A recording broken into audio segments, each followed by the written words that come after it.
Today we are checking out an absolutely massive weapon pack, but since it is Mods Weekly, we also have a handful of other mods to check out as well. That weapon pack we're checking out is so big you won't even know what to do with how many weapons there are packed inside of it, and they're all really neat. So that's going to take up a sizable chunk of today's video, but we also do have other mods to check out, including one of the best power armor mods that came out this year. And quite frankly, this might be one of the best power armor mods of all time. It is known as the Equalizer Power Armor by Nyvertx. Now, if that armor sounds familiar, that's because it is a recreation of the power armor added in Fallout 76.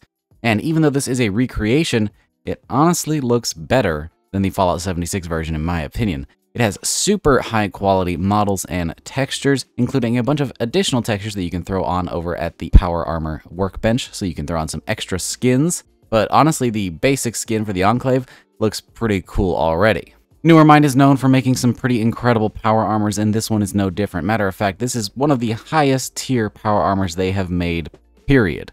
Usually whenever I boast about a mod, it's because of some sort of feature inside the mod that makes it special, whether it's really cool integration into the game or some kind of new feature that's just not present in any other mod, but in this one, it really is going to come down to those models and textures. It's rare that we get something this high quality in the modding scene as just a free piece of content that you can download free of charge. It's kind of crazy. Now, in terms of what you're going to be getting in-game, obviously you're going to be getting a new set of power armor, but as of right now, it's still under construction. There are some planned updates to add a completely new and custom jetpack for this armor, so that's pretty dang cool. Now, when testing out this mod, I did notice a bit of confusion over on the mod page as to whether or not this works on old-gen versions of the game. And to answer everybody's question, it actually does, but there's a little bit to that. So the mod author states that this is only available in a sticky post on new versions of the game, so people who have upgraded to the new version of Fallout 4 with all of the Creation Club add-ons, the remnants, and all that fun stuff. For people who are on old gen, he says that it is not going to be made compatible for old gen. Well, as an old gen user, I can tell you, I'm using this mod, you're looking at it on screen, it works perfectly fine. I do not have this Creation Club content, and yet here I am playing with the mod. Now, I think what the author actually means to say is that it doesn't have proper integration without new gen because that requires the Remnants DLC, or the Remnants Creation Club item.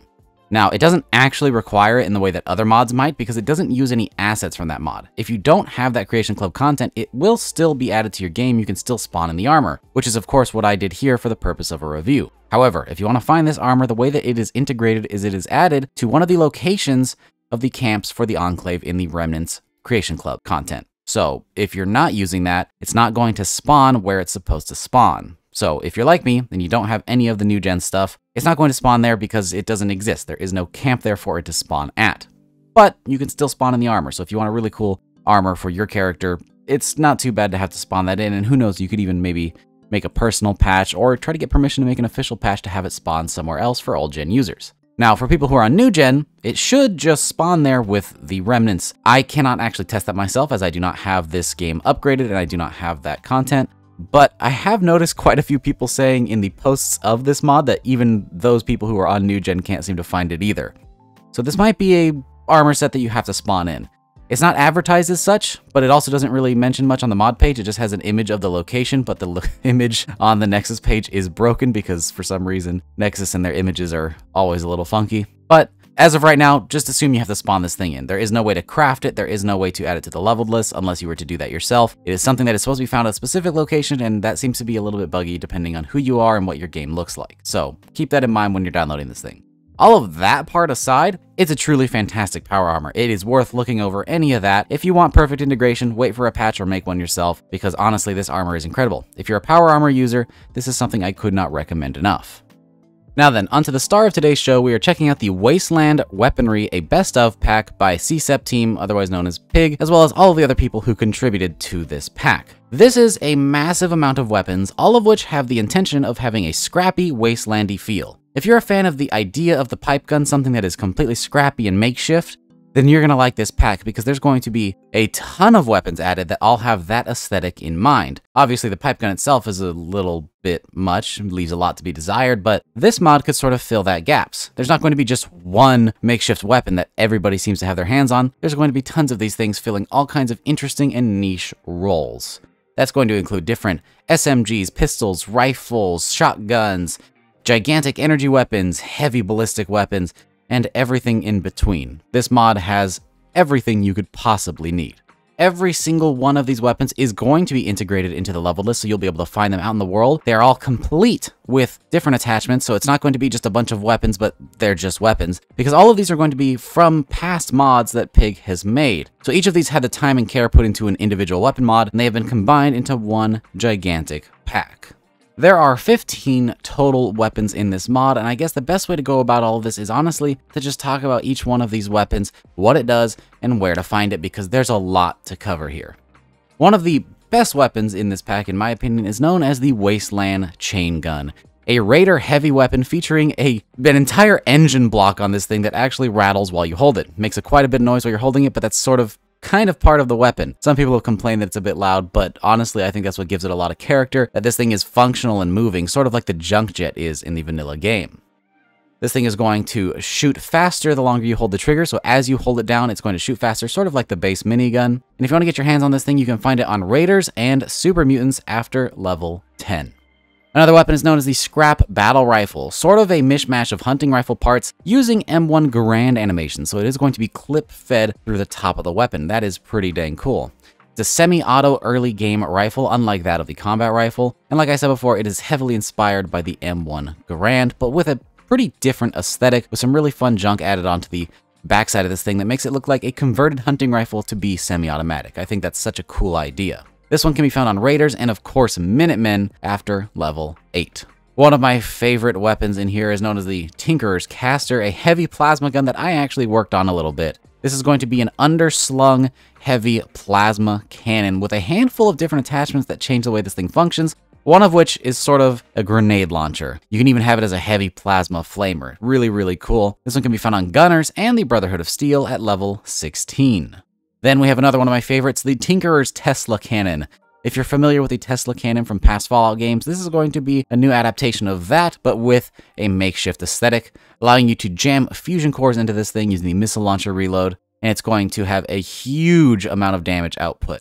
This one is actually going to be unique. It is not added to the leveled list like the other ones. This one is one of a kind because it is extremely powerful. If you got shot with this thing, your character would probably die on the spot. If you want to get your hands on this one, it is found over in the basement of Gunner's Plaza.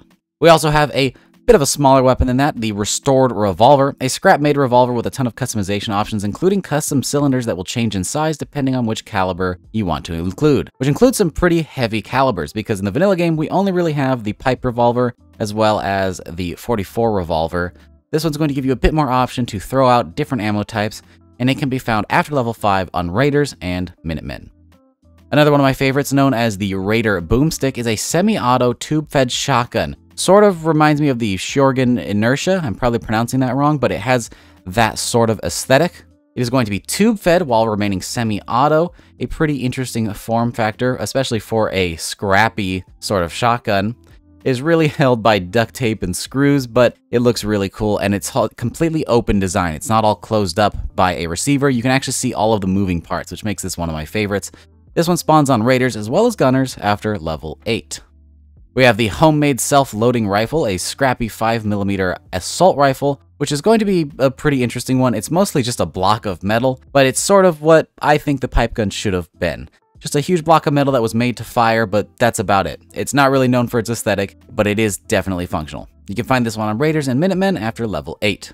We also have the Scrap Handgun, a pretty simple handmade semi-auto pistol, an alternative to the pipe pistol in the early game that can be found around level 2 on Raiders and Minutemen.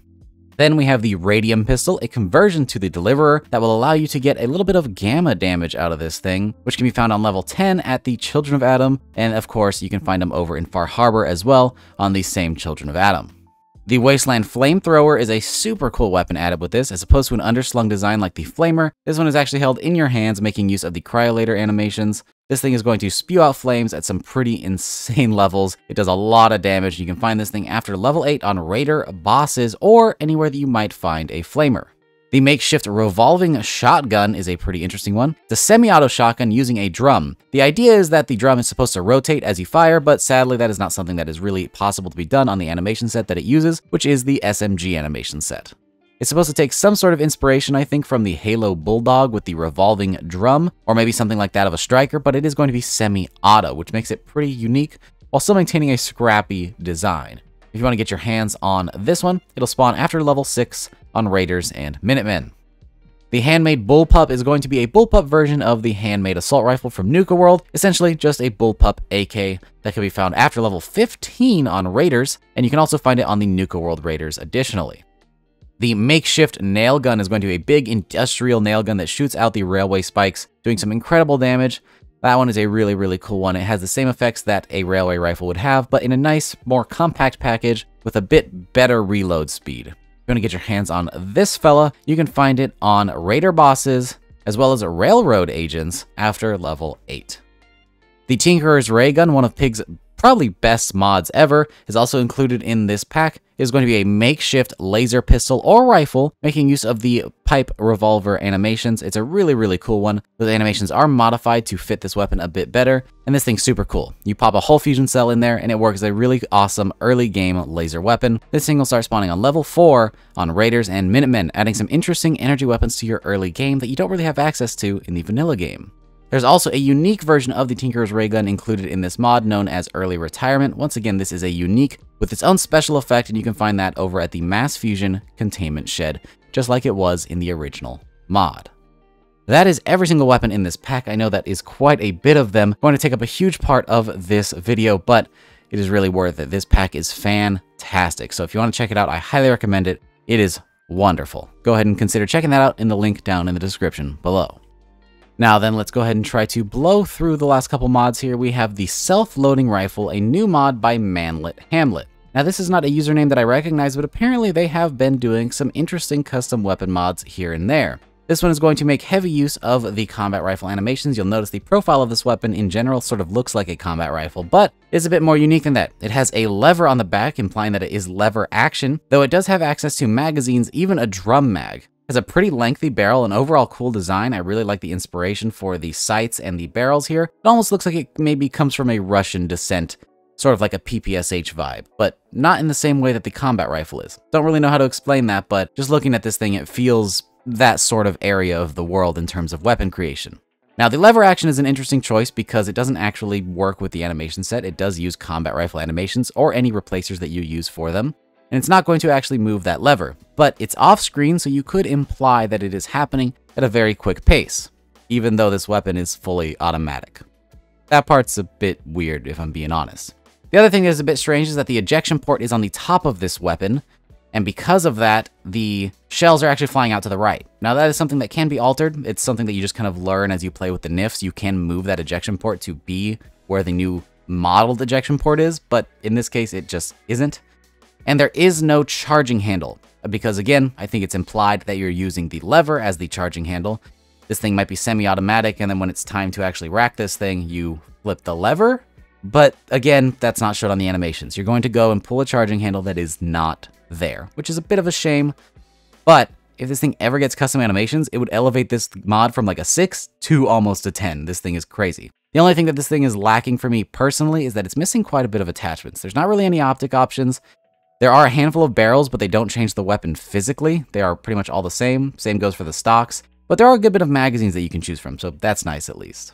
Now, one thing that's great about this mod is that it is added to the level list, and you'll be able to find this thing as legendary drops, boss level drops, and that'll all happen at level 20. But you can also pick it up off of gunners, raider bosses, and super mutants after level 25.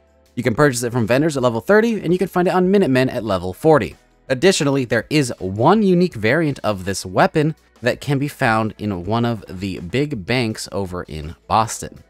Generally speaking, this weapon has wonderful integration. Like I said, I'd just love to see a handful of attachments to go on with this thing. The author actually had some really interesting plans for the attachments that would have been really, really cool had they made it into the mod. So hopefully we could see an update to this mod sometime in the future that would add some of those fun features. I think that would be fantastic. Now, the last mod that we're checking out today is going to be known as Modern Swords by Nyvertx. This is going to add a handful of swords into the game. Now, it's known as Modern Swords, but that is almost an oxymoron. There isn't really a modern sword. However, as far as swords go, these are pretty recent, something that you could actually feasibly see in the Navy around the time that the bombs might have dropped. This is going to include some pretty interesting things like the Army Trooper Sword, the Army Officer Sword, the Navy Officer Sword, the Air Force Officer Sword, Japanese Officer Sword, which is really cool since we don't have a ton of Japanese influence in Fallout, and then a small sword, as well as a pretty interesting addition to the machete. Handful of different swords with different styles, most of which are going to revolve around our Navy and military, but having the optional Japanese Officer Sword I think is pretty cool to add a new katana into the game that has a really lore-friendly style, in my opinion. If these swords feel out of place to you, then I'm going to hopefully see that you stand corrected, since there are actually swords like this already in the vanilla game, like the Revolutionary Sword. I think it makes a lot of sense with the Minutemen influence to have some swords like this around a handful of the different bases, especially the fort. Makes sense for these to be around. So, in my opinion, I think this fits perfectly into the game. But on top of the new swords here, we also have an addition to the machete that is going to make the machete look like sort of a pirate's cutlass, but it is an attachment, not a new weapon, so I think that's pretty cool. If you use this with Mikolav's attachment pack overhaul, you're going to have even more fun stuff for the machete, so I think that's pretty dang neat. If you want to get your hands on any of these swords, they will spawn on enemies, vendors, and spawn in chest rewards after level 5. Now, the level lists start at level 5. That's where you'll find things like the Army Trooper Sword, and as the swords do more damage, they'll be a little bit higher, and that'll cap at level 20 with the Japanese Officer Sword, and the rest will be found somewhere in between there. Additionally, the author made some different changes to the existing swords, like the Chinese Officer Sword, as well as some of the other ones, to make them more in line with the balancing of these so that they're actually going to be functional. Now, upon further reading, I'm seeing my name mentioned on this mod page, which I was not expecting, so that's pretty interesting. I believe that when I first got footage for this mod, it was not added to the level list, but apparently thanks to myself and a couple of other people in the comments, the author found the motivation to add these to the level list, so that's awesome. I love seeing authors improve their skill, taking something they didn't know how to do and go ahead, getting in the trenches and learning how to do it. And learning level list injections, for whatever reason, seems to be really daunting to a lot of people, but I think it's shown here that once you actually get in and try to crack your hands on that thing, it's not too bad. It's really a pretty simple thing. The injector scripts, thanks to Dankraft, make adding things to level lists really, really easy. By all means, doing it the manual way in the Creation Club, super difficult, I can attest to that. But thanks to the injector scripts, not too bad whatsoever, and now we actually get to have these things spawning in the world, so all of these wonderful melee weapons will now be found on enemies, and that's just awesome. It's one of my favorite things to see level list injection, and I'm super happy that the author decided to add that. That is honestly fantastic, and this bumps this mod up a lot in my eyes. I could easily see this thing being a new addition to my game because there's really not enough melee weapon mods, and all of these fit so well in the vanilla game, so I like this thing quite a lot. If you want to try out this mod or any of the mods listed in today's video, they will all be linked down in the description as always. I hope you guys enjoy them. Go ahead and check them out and support the authors because these are some truly fantastic pieces. While you're down there, consider dropping the video a like. It really helps out the channel. Completely free, but it makes a huge difference to me. Additionally, if you're into that kind of thing, you can also consider checking me out on Patreon. It is completely optional, not something you should feel like you need to do whatsoever, but for those of you who would like to donate, whether it's the videos I make here on YouTube or the mods I make on the Nexus, if you enjoy my work, that is the best way to support me directly. But of course, again, completely optional. With that, I hope you guys enjoyed the video, and I will see you all in the next one. Peace!